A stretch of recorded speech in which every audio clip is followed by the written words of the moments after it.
Welcome to my part 2 video. तो हमें दिखती है ये गेट, इसका मतलब ये कि हम लोग लामा कैंप एंटर कर चुके हैं। बस ये था कि रोड की कंडीशन बहुत ख़राब थी, क्योंकि रास्ता का कंडीशन बहुत ही ख़राब है।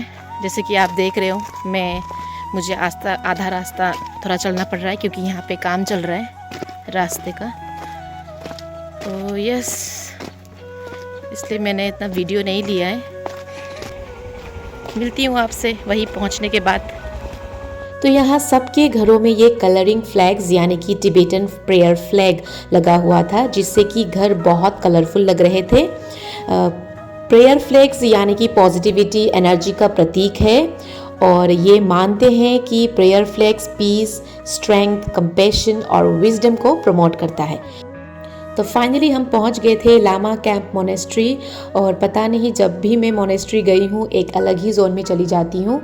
और जाते ही मुझे दिखी ये प्रेयर व्हील्स और मैं जाके एंटी क्लॉकवाइज डायरेक्शन में रोटेट कर रही थी, जो कि मैं गलत कर रही थी। फिर एक भाई ने बोला कि इसे क्लॉकवाइज डायरेक्शन में घुमाना पड़ता है। फिर मैं शुरुआत से प्रेयर व्हील को घुमाने लगी। कहते हैं ये प्रेयर व्हील्स में बहुत सारे मंत्र भरे होते हैं और ये माना जाता है कि लोग पुण्य अर्जित करने या अपने कर्म जो जानबूझकर किए गए कार्य को शुद्ध करने के लिए प्रेयर व्हील्स को रोटेट करते हैं। और इसके कई सारे बेनिफिट्स भी हैं। ये प्रेयर व्हील्स घुमाने से आपकी आध्यात्मिक शांति और समझ की भावना बढ़ती है।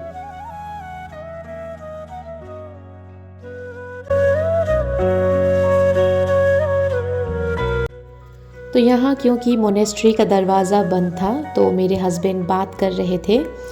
फिर ये छोटू सा मंक जाके हमारे लिए दरवाज़े को खोल देते हैं और फिर हम एंटर करते हैं। हमारे अलावा वहाँ 3 और लोग थे जो विज़िटिंग के लिए आए हुए थे। और एंटर करते ही हमारे सामने हमें दिखी गुरु दलाई लामा की फ़ोटो। फिर हमने प्रेयर की और ब्लेसिंग ली, कुछ फ़ोटोज़ खींचे और वापस गए हम।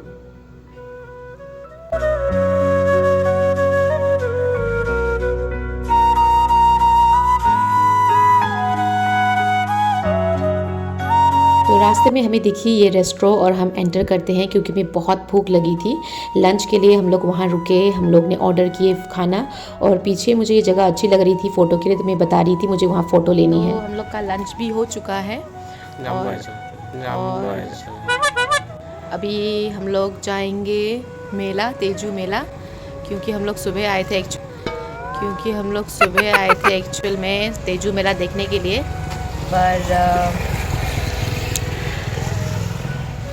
नहीं था, वहाँ बैठा नहीं था मेला। तो मालूम पड़ा कि लोगों से बात करके मालूम पड़ा कि 2 बजे के बाद स्टार्ट हो रहा है। तो इसलिए हम लोग लामा कैंप और लोहित कैंप जाके आए हैं। और यस, अभी 2 बज चुका है। अभी हम लोग जाएंगे तेजू मेला देखने। सी यू देयर। तो फाइनली हम पहुंच चुके थे मेला और इस मेले में कई सारी दुकान थे। कश्मीर, नेपाल और कई सारी जगहों से लोग आके अपनी दुकान बिठा रखे थे। कपड़ों से लेके जूते, बर्तनों, यहाँ तक कि हाउस होल्ड की सारे सामान आपको यहाँ मिल जाएंगे, वो भी चीप और अफोर्डेबल प्राइस में। बस आपको बार्गेनिंग स्किल्स आना चाहिए। फ़िलहाल मेरे हस्बैंड को मुझसे ज़्यादा बार्गेनिंग करना आता है। मुझे तो अब तक बार्गेनिंग करना उतना आता ही नहीं है और ना कभी सीख पाऊंगी, मुझे लगता है। तो जैसे कि ये स्टोर ने मेरा मन चुरा लिया था क्योंकि ये नेपाली स्टोर था और यहाँ नेपाली ज्वेलरी और कपड़ों से लेके सारा सामान था। तो मुझे यहाँ का बैंगल्स बहुत पसंद लगा था, तो मैंने कुछ खरीद लिया अपने लिए। तो जैसे जैसे शाम हो रही थी वैसे ही भीड़ बढ़ती जा रही थी और हमें भी जल्दी निकलना था क्योंकि अंधेरा होने वाला था।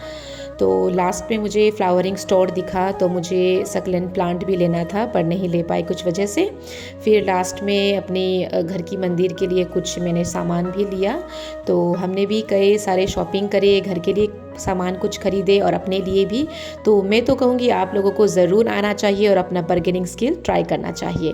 तो आज के लिए इतना ही। पसंद लगा वीडियो तो प्लीज़ लाइक करना ना भूलें and stay tuned for more videos.